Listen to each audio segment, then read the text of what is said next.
हे mobile TV हे साधनं नव्हती, त्या काळामध्ये चळवळी उभ्या राहायच्या. रशियामध्ये लेनिन आणि स्टॅलिन यांची मार्क्सवादाची चळवळ, म्हणजे काय चळवळ होती, ते कामगार, गोर, गरीब यांच्या हिताची चळवळ उभी राहिली होती. आज चीन का मोठा झाला, त्या साम्यवादातून तो मोठा झाला. तर ही जी चळवळ उभी राहिली होती, अशा प्रकारची चळवळ साहित्यरत्न अण्णाभाऊ साठे इथं महाराष्ट्रात उभी करत होते. म्हणून त्यांना त्यांचा गौरव करावा वाटला. अण्णाभाऊ साठेंचं त्यांनी कादंबरी वाचली आणि त्यांना फार मनोरंजक वाटली.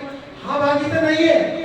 त्यांना असं वाटलं की त्यांच्या विचारांचा सादर करणारा भारतात कोणतरी आहे, म्हणून ते फार किंमत, म्हणून त्यांना तिथे त्यांनी बोलवले, त्यांचं कौतुक केलं. तिथे त्यांच्या विचारांचा प्रचार झाला, रशियन भाषेत अनुवाद झाला.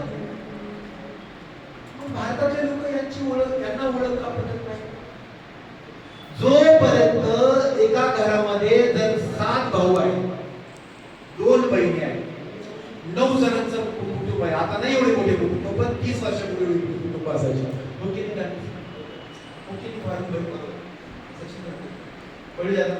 पूर्वीच्या काळामध्ये मोठी कुटुंब असायची, पण त्या काळात त्या 9 जणांपैकी 2च जण ऍक्टिव्ह असायचे.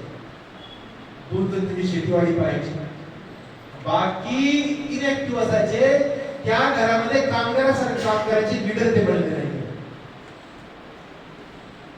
तद्वत त्याचप्रमाणे आपल्या समाजामध्ये ही सगळी जाती धर्मातील लोक पावले आहेत. या सगळ्या भावंडांना समान संधी काम करायची जर मिळाली नाही, त्यांना समान जर प्रेरणा मिळाली नाही, त्यांना समान विचार यासाठी मिळाला नाही, तर ही शक्तिशाली बाकी भावंड होती कशी? मग ती जर शक्तिशाली झाली नाही विचाराने, आचाराने, शिक्षणाने, कर्तृत्वाने, कार्यकौशल्याने, तर आपला सर्व समाज कसा पुढारलेला आहे? आपण अर्धी 70%, 60% बाजूची कमकुवत आहे. आपला देश कसा प्रगती पथावर? चीन मध्ये प्रत्येकाच्या हातात कौशल्य आहे, कारण तो जाती धर्माला लागला नाही. त्यामुळे चीन मध्ये खेड्यापाड्यात जाणारा रस्ता गुळगुळीत आहे. योग्य स्पीड मध्ये गाडी चालते, कमी अवरेज मध्ये, तिथं जास्त अवरेज मध्ये, कमी मायलेज, कमी पेट्रोल मध्ये गाडी व्यवस्थित जागी होते. त्यांची समोर जात नाही गाड्यांचे, त्यांच्या गाड्याच खराब होत नाही. त्यांच्या प्रत्येक घरामध्ये उद्योग करणारे, हाताला काम असणारे लोक आहेत. बरोबर अभी आ रहे हैं, वो भी बंदी है हमारे.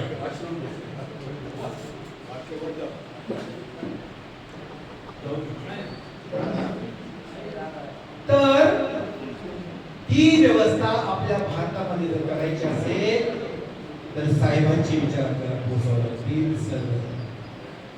म्हणून आम्हाला असं वाटतं की पोलीस अधिकाऱ्यांनी, पोलिसांनी, पोलीस स्टेशन या जयंत्या साजरे केल्या की तुम्ही इथं यावं आणि आम्हाला संधी भेटावी अण्णाभाऊंच्या विचारांचा जागर करायला, डॉक्टर बाबासाहेबांच्या विचारांचा जागर करायला, छत्रपती शिवाजी महाराजांच्या कार्य कर्तृत्व कौशल्य लोकांपर्यंत पोहोचवा.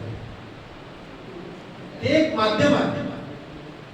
म्हणून अशा प्रकारची जयंती. आणि अजून एक संदेश आम्हाला द्यावा वाटतो की आम्ही तरुणांच्या सोबत आहोत. तरुण या जयंतीला जास्त सोबत असतात, जास्त एकत्र. तरुणांच्या सोबत होतात की त्यांनी समाजातील वैगुण्य, समाजातील चुकीच्या गोष्टी, समाजातील हिंसेला प्रेरणा देणाऱ्या गोष्टी, समाजातील गुन्ह्याला प्रेरणा देणाऱ्या गोष्टी, आमची दोस्ती झाली, बंडाळ साहेबांच्या जवळ आले, बीड शहर परिषद जवळ आले, ते आम्हाला सांगायला. म्हणजे कमी कष्टामध्ये, मेहनतीमध्ये आमचे माहितीगार समाज तयार होतील. सगळ्यांना वाटेल की हा बंडाळ साहेबाचा माणूस दिसतो, त्याच्यासमोर तो प्रायव्हेट करू नये, त्याचा हात आखत. म्हणून आपल्याला हा संदेश देण्याचे माध्यम म्हणून या प्रकारच्या जयंती आम्ही इथे साजऱ्या केल्या. हे कारण आता तुम्ही सगळेजण पाहत आहात मित्रांनो की सायबर क्राईम एवढा वाढलेला आहे की कोणी काही मीडियावर टाकतं, मीडियात येणाऱ्या गोष्टीवर तुम्ही लोक विश्वास ठेवता. आताच मी पशुसंवर्धनाबद्दल कालच एक मीडियाला माहिती दिली आहे की पशुसंवर्धनासाठी पशुसेवक नेमायचे आहेत.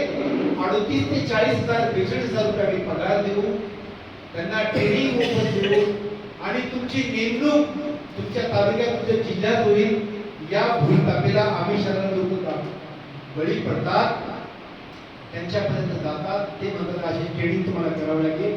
ट्रेनिंगसाठी 3.5 लाख रुपये खर्च सांगतात। पैसे कसे देतात बघा ना तुम्ही।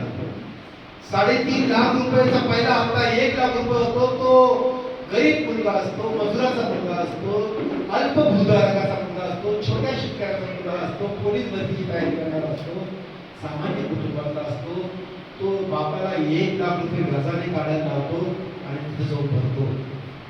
पैसे ते सांगतात तुमचे पैसे ऑनलाईन घेणार, आम्ही चेक ना घेणार, म्हणजे त्याला विश्वास तयार होतो माझा पैसा योग्य ठिकाणी चाललेला आहे, आता मला 3